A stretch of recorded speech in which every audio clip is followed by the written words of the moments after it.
Welcome to this week's Down Home with Tina show. I'm excited to share my Teacher of the Month, who I have got coming up here in just a couple of minutes. And we will find out a lot about her. She's really interesting lady. Also, I have Steve Rauch and the Mrs. who is along with him this show, going to talk about a trip that they took that is rather interesting. I know a little bit of the story, but I haven't heard it from Steve yet, so I can't wait for him to share with us about the trip to Ethiopia. Never been there myself, and so I look forward to hearing with what he has to say. And then I might, if I have time, get a little message to you, but I don't know, because I don't know if you've ever watched me talking with Steve, but sometimes we just talk and just keep on talking, because if you know his past at all, he is a talker just like I am. Anyways, we have a lot of fun. So we're going to find out a lot of things about some really cool and interesting folks this show. Don't go anywhere. It's Down Home with Tina.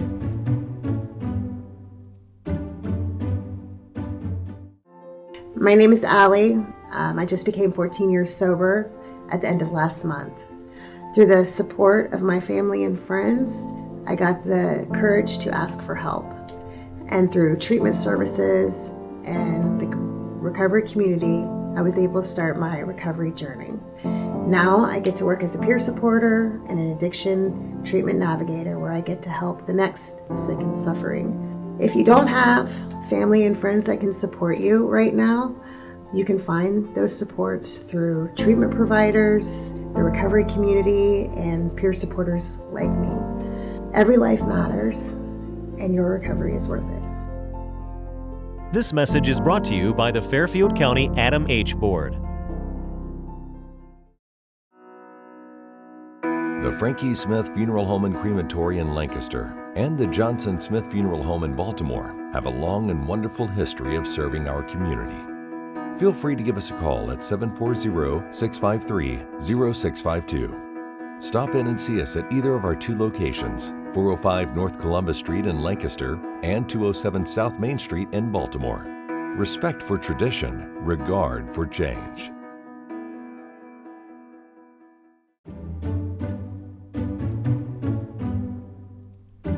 Welcome back to Down Home with Tina. I have my Teacher of the Month. Teacher of the Month is brought to you by Cryo Communications.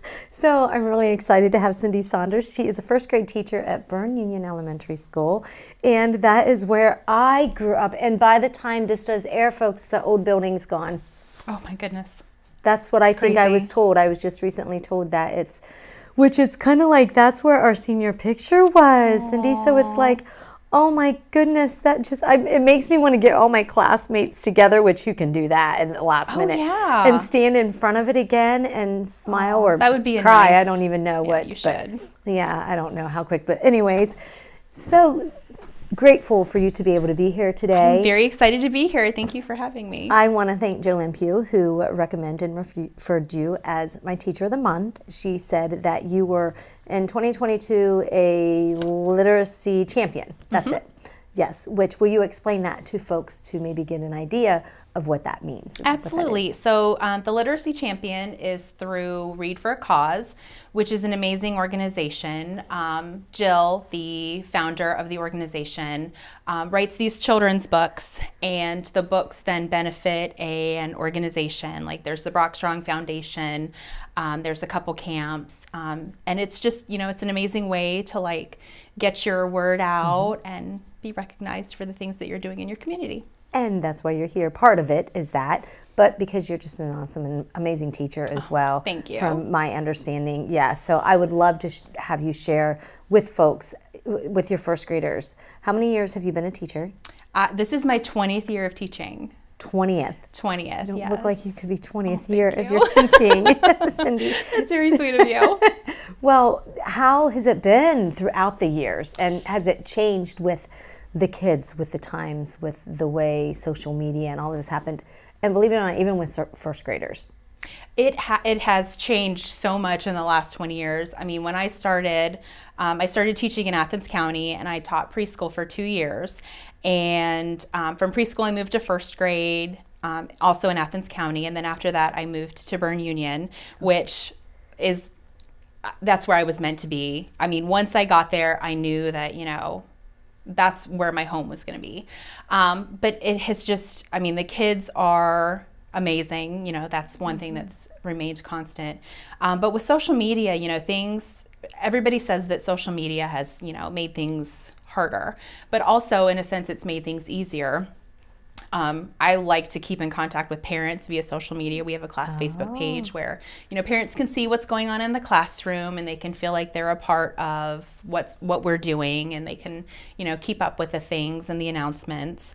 But technology, you know, when we shut down for COVID, I was so thankful for technology because, you know, I could see my students via Zoom, and it was still a nice way that we could.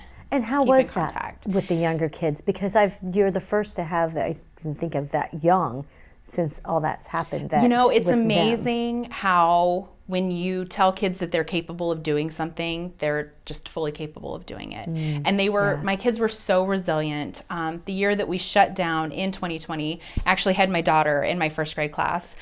So that was quite the interesting experience. But we learned a lot, the kids and I, about technology and, you know, how Zoom works. And it was very interesting just to see these things that I thought, you know, 6 and 7-year-olds would never be capable of doing, and to see them, you know, making these amazing assignments. Like we made parade floats for Thanksgiving out of balloons, and they showed them on Zoom. And, you know, it's really neat when you don't think that kids are going to be capable of something to then see them do it because it's a necessity. Is it just a matter of asking them and providing the materials and sitting and giving them the ideas that they come through with this? It really is. I mean, just, you know, modeling and just giving them the confidence, saying, you know, you are capable of doing this. This might be hard now, but the next time you do it, it's going to be easier. And the next time you do it, it's going to be even easier.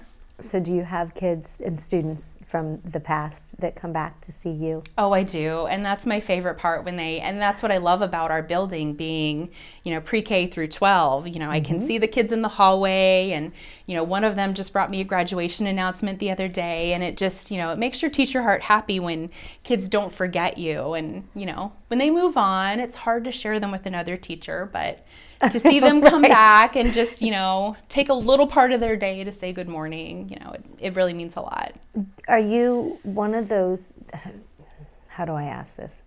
So you as a teacher, I did a program one time, and it was like, it's funny to say it in this kind of way, but that honeymoon phase where things wear off, like about 9 weeks. I remember doing this class, and in the 9th week, it was just like, you know what, we're going to stop doing this program and start a new class, a new session with kids after 9 weeks.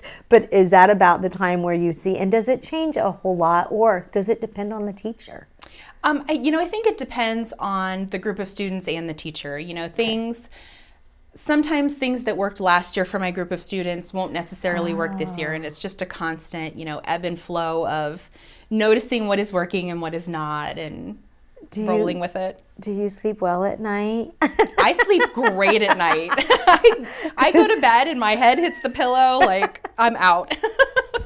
What is your very, very, very favorite thing about being a teacher, Cindy? Oh gosh, my favorite thing about being a teacher, I think, is just seeing the growth in all of the kids. I mean, I have them when they're 6 and they're 7, and then they go on to 2nd grade, and then just seeing all of their accomplishments, and another great reason that I love social media, just seeing what they've accomplished. And, you know, even now seeing some of my kids as adults, you know, they're proud parents, you know, they're in the military, and just seeing, you know, what they do that I had a small part of, just, it's amazing. How do you stay positive? Because I'm sure you see a lot. I think that for me, it's just the fact that the kids feed off of my energy. And you know that, and you've known it for years. Yeah, so I know that if I'm having a rough day and I project that onto them, that it's, you know, it's going to manifest and it's going to be a little bit harder. So if I stay positive, you know, they stay positive. And how often have they accidentally called you mom or grandma? Oh my gosh, that is like the best it's the best compliment ever, like. Right. We had it in 9 weeks. That's why I was like, I'm, an accidental kind of thing. Or can I call you mom? No offense, of course, to the moms or anything, just because you're there every day for all those hours. You don't change, classes maybe for gym or art if they have art or something like that. Yeah. But otherwise, you're there with them every day, Monday through Friday. Most Mondays through Friday. Absolutely. Every week. So that's why I could see it completely and totally. Okay, so anything else what makes your room special, do you think, with the kids? I think it's just the kids in general. I mean, when they come in at the beginning of the year, they start out, some of them have been in classes together, some of them are new to the district, and just seeing how well they mesh together. I mean, we start off day one, we talk about how our classroom is a family. We spend our whole day together. We're a family. And I think, that's really what makes my classroom special, is that they really take that to heart, and they know that, I have to work really hard to be nice to my family and be good to my family. Oh, I love that you say it like that, because I know a lot of times the word team comes out, but I've not heard the word family come into play when you are talking about the classroom. I think that is so cool. Thank you. Because you don't know, don't know what family is for them at home. Absolutely. So you just have no idea. So anyways, we hope it's always good and peaches and cream and rainbows and unicorns and stuff. But sometimes it's just not that way. Yeah. You're part of Big Brothers Big Sisters? I am. I'm a board member. Yeah, yes. What's that like? It's amazing. Big Brothers Big Sisters is just a wonderful organization for our kids. I mean, as a teacher, I see firsthand the impact that having a mentor has on these children.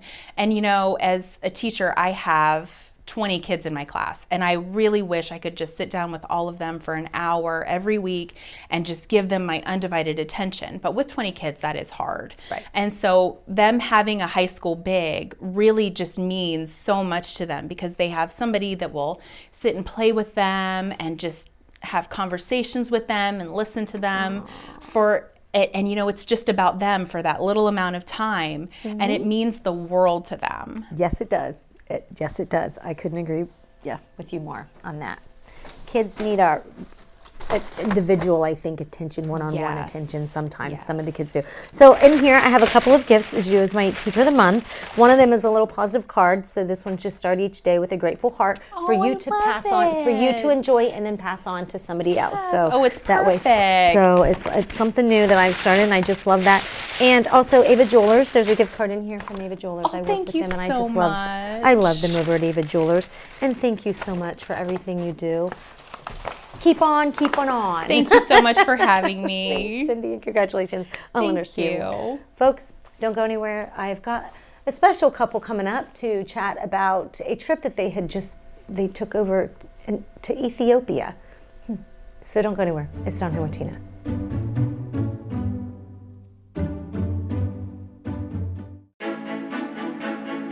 You walked down the aisle and promised happily ever after. Sometimes happily ever after means ending a relationship. We know the conversations are not easy. Deciding what's best for you, your children, and your next steps takes work and communication. At Dagger Law, we know there are no monsters in a divorce, only people trying to find their way. Local, trusted, experienced. Dagger Law. We want everyone to feel comfortable and safe, that you pick up that phone, you make that phone call, and let us just guide you and lead you where you want.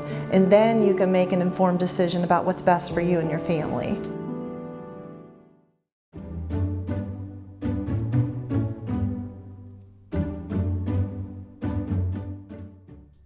It's Down Here with Tina, and I'm excited to have Steve and Stacey Rauch. They just took a trip to Ethiopia, folks, and there's a big reason behind why they took their trip to Ethiopia, and I don't want to share any of it. Who wants to start? Steve, Stacey? We'll start with Stacey. Stacey? Well, our son we adopted from Ethiopia, and he was 3.5 when he came home, and so he's been home 14 years, and it had always been a great desire of ours to explore the country more. We were only on the ground there for 4 days when we brought him home. So we basically went to the embassy, went to get his visa and passport and all that, and then came home. So there wasn't a whole lot of time to enjoy the country. Okay, so this is was your very first trip there. It was our second. Well, obviously. second. Not We including, went to yeah, we not- went to it was pick an him up. actual, Part of it. you know, Okay. large trip. Yeah. It was our first trip back. Yep. Okay. And he is a senior in high school, so it really was kind of the end of his adolescence. Right. You know, he's kind of finishing up his adolescence. And we had three primary reasons we went. One was so he could see his country. Right. And get a better sense of where he came from. Yeah, who he is, right? We also worked with an organization called Grace Center. Our oldest daughter, Sarah, actually had ministered there when she was in the summer of her senior year. And so we got to connect with them. That was great because we got to meet some of the same people she worked with. Yeah. But the third and primary reason was we were hoping maybe to have the opportunity to meet some biological family members. When we adopted him, we went with other families, and all those other families met biological family members. We were the only one who didn't meet any biological family members. Primarily because he was born in the northern region, and the others had been relinquished locally, so that those family members could make it to the orphanage. Okay. Yeah, so we were very excited about the possibility. Now, we had been in communication with them, except that you can't be 100% sure it's really them, because it's over FaceTime or Facebook Messenger. And number two, we actually hadn't heard from them in 2.5 years. Correct. And there's so many God moments in this story that it's incredible. But one of them is we hadn't heard from them in 2.5 years. Okay, before the trip then. Yes. Right Correct. before the trip. While we were So thinking while about I'm it. sitting at my computer getting ready to order Ethiopian Airlines tickets, my wife says, "Hey, wait a minute, I just got a message." And it's from a biological family member who we haven't heard from them in 2.5 years. Oh, And wow. we heard from the day we were getting ready to purchase the tickets. It was unbelievable. Not unbelievable because it's God, Well, but right, it felt right, unbelievable but to it was- us. right. Yes. Another thing, they said, "Do you have a phone number?" And my wife starts scrolling through. I said, I know I Facebook do, but it's Messenger. old. So I'm flipping through it, and all the way up to 2014, I find the phone number because they said, "Call us." I'm not going to call you. I don't know your language. You know, I mean. yes. And we didn't have anybody to translate. So I gave the phone number to Grace Center, and they reached out, and the phone number worked, and they said, "Yes, we know somebody who had relinquished him for adoption. She lives down the street." And We know where she is. Yeah. The We'd be happy biological to mother. let them know. Yes. So, as the parents who adopted Samuel, what was it like in the beginning? Did you always know you wanted him to connect with biological family? Maybe, if at all possible, the mother you knew in your heart. So it was never going to be something yes, but that you were most against. certainly his culture at the minimum. Awesome. I think it's important. We didn't want him to feel having a missing piece in his life. So there's actually a decent contingency of Ethiopians in the Columbus area. There's 3 or 4 restaurants. So we would go up every couple months and eat Ethiopian food. So, we already were aware of what that was going to be like, and the music, and they have coffee ceremonies. So we celebrated every year. We have traditional, U.S. Christmas. And then Ethiopia celebrates their Christmas on January 6th. So we also did that as well. We usually go to an Ethiopian restaurant, everybody get one article of clothing to commemorate it. Yeah. I know this is television, so you can probably tell we're white. Pretty sure he knew he was adopted. Ethiopians are not. And so it was really important to us that he have people of color in his life. Correct. To lead him and guide him and help him.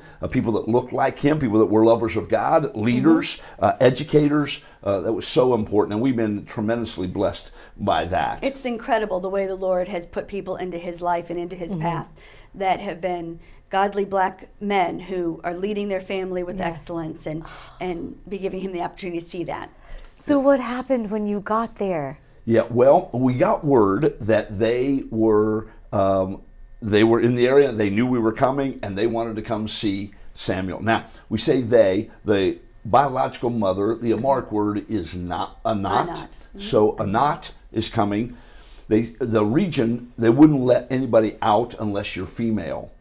Males couldn't get out of that region. But we hear that maybe the biological brother is there. we get word that he's flown to another country and then to the capital city of Ethiopia just so that he can be a part of this experience. Oh, Yeah. wow. It was an incredible thing. So we also tried to prepare ourselves and our son that, in the movies where one person's running through a meadow and the other person's running through the meadow and the music's playing and they jump in each other's arms and they're so happy. Okay, it doesn't always happen like that in real life. Right. Then my wife says, I said, now, if she's anything like me, she relinquished you 14 years ago. It's the first opportunity she's had to see you. And I know in some ways she is a stranger because you probably don't have a whole lot of memory of her. Yeah. But she might end up hugging you and hugging you and hugging you and kissing you and holding your hand. You don't know. And I'm like, I just want to prepare you for that. And I would suggest that you just accept it and be patient while she's processing, Well, this as teenage experience. boys, the moms we're not cuddling with them A whole lot anymore. Correct. and he just needed to be prepared for a potential expectation. Absolutely. I love that you shared that because that is so important and so huge for that age for young men. It really is. So we say, hey, she would like us to come to the capital city. We said, great, we'll come the last couple of days of our trip. Right. Well, long story short, again, such God-directed thing. As it turned out, there was some unrest in the country, and they actually shut the city down on the day that we were going to go. But you didn't know this. There's no way to predict it. There's no way to predict it. But things moved along quicker. They yes, did. That's the God part of it. The absolutely. Enat said, I'm not waiting to the end of the trip. I'm coming to you now. Yep. She knew. She says, I don't want to wait a week and a half to Which see is him. exactly what Stacey would have done. Hands down. And so we had gotten there to the town, Bahadar, on a Friday about noon. She said, I'm coming Sunday. And so Sunday, about 5 o'clock, the car rolls up with the interpreter and Enat. And his brother. Yes, and our good friends, Stu and Liz Hostetter, they said, we'll film all of this for you and take pictures for you so you guys can just focus. Yep. So Stacey and I purposely held back because this was really Samuel's moment. Correct. And that whole conversation about the meadow and running and hugging, that was actually right. It was pretty accurate. She steps out of the car. Samuel steps forward. They hug each other as if they haven't seen each other in 14 years. And so Mama gets to love on her son, and the son gets to love on the mom. We've got pictures we could show you about that moment. And then the brother steps out of the vehicle. And again, he's 5 years older than Samuel, and so he knew. He knew when that time was when the baby was. He was 10. Given. He was 10, so he remembered it. Remembered. When Samuel and his Enat are done hugging, he comes to him and he yells, "Brother!" and he gives him a big hug. And they spent several moments together. And he told us later, he said, every day we wake up, we say, thank you, God, that we're alive today. Because there had been there's so much unrest. Bombings and stuff. People are dying. And then he said, we didn't know if our brother was alive or if we would ever see him again. And so this moment is so special to us. And I'm telling you, it was super special to Stacey and I. Absolutely. We get to hug Enat. We get to hug his brother. His brother's name is Kubram. And we get to love on them as well. Yeah. It was a tremendous moment. Sometimes people say, on a scale of 1 to 10, how was it? And I say, well, I don't give 10s because I always think there's room for improvement. This trip, Tina, was a 12. It was off completely the hook. Amazing time together. Awesome. Yep. Very, very, very, very awesome. It exceeded every expectation. It did. Wonderful. For sure. Wonderful. And Samuel, I know you had shared with me before we got started that when you have a child that you have adopted, a lot of people want to know the story. Right. And you said to me that was something that you have all along said it's Samuel's story to share. Right. Yes, and that's what you kept it out of all of these years. Yeah, and I would say that's the case for really any child that's adopted. Right. That's what should be. Yes. Yes, it's their in the story. adoption culture. It's not very appropriate to ask. So tell me, why'd they give him up? Or Right. It's just right. it's not thoughtful. No, exactly. That's- exactly. And that is what I think is really But great. on this case, Samuel has given us permission to tell his story. Yep. Yes. As he is moving into adulthood, he was very excited. As a matter of fact, I asked him yesterday, we had some friends over, what do you think about the story? How would you describe it? And he said, I talk about all of the miracles that happened that allowed this moment to take place. So as mom and dad, it is super important to us that our children get faith on their own. Right. And this moment, he actually talked about the song Miracle Worker by Anthony Brown. Yeah. Even when I can't see it, you're working. Even when I can't feel it, you're working. You never stop. You never stop working. Yeah. And that was so evident in this trip. As an adopted child, that is such a powerful thing to say It's so and huge. to share. That Yeah. because he never felt like he didn't belong, but Right. even if he ever did have any doubt whatsoever Right. as to why, he's got closure Yeah. with all For of it sure. now. I Yep. love it. Stacey asked him, do you feel like you got a missing piece that's filled in? Yeah. He thought for a minute and he said, no, I don't feel like I had an empty piece. I feel like I now have extra pieces. Oh, I love Like, it. we didn't come here for you to make me feel better. right. I was crying. I Yeah. bet so. Oh, well, thank you so much for being on the show Sure, with me. absolutely. And sharing that. If there's anything at all of anybody that is considering adoption, what would you say to them? If you're called to do it, do it. Because you will be blessed. Yes, it's challenging. Yes, it has all kinds of difficulties. Yes, it can be a struggle. But if God calls you to do it, Yep. He'll walk you through it, and it will be one of the most amazing things that ever happens. And to you. I would add, if you don't feel called, don't do it. I mean, you it tells go. you to take care of the widows and orphans in Scripture, but there's many ways you can do that. Besides You're right. Are. Because going through the adoption process. Right, because some people just aren't made or to not. do that, because you Yeah. have to be It is very, very true. strong emotionally, There's and a lot I of think have pieces a to the very puzzle. strong, yes, a lot of pieces. It's a that have to go into time-consuming it. paper trail, and there's a lot to it. Yeah, yeah. And like, it took a month for him to give me a kiss, and you have to be prepared for that. Yeah. You have to know that it's 3 not years about you. It's not that That's his it. mom had Yep. relinquished him. He lost the women in his life from the orphanage. It has nothing to do with me. Right. So those things are hard. Very, very, So. very, very hard. So, folks, if there's any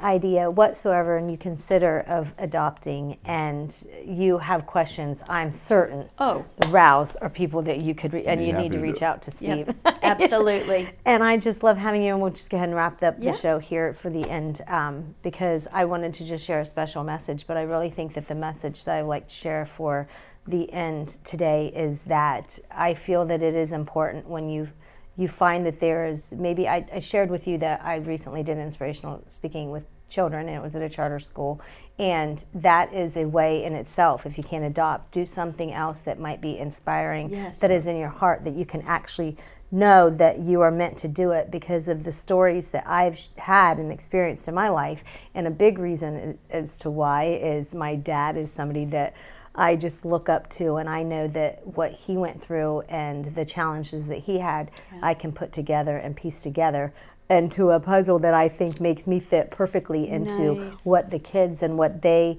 need to hear and what they need to know. It has a lot to do with value. It has a lot to do with self-worth, and all of that begins with and us teaching them what is right and what is wrong, and just to be positive and, you know me, have God in your life. So, folks, I just want to thank you so much for watching, and I hope you have a great week. God bless, and good day.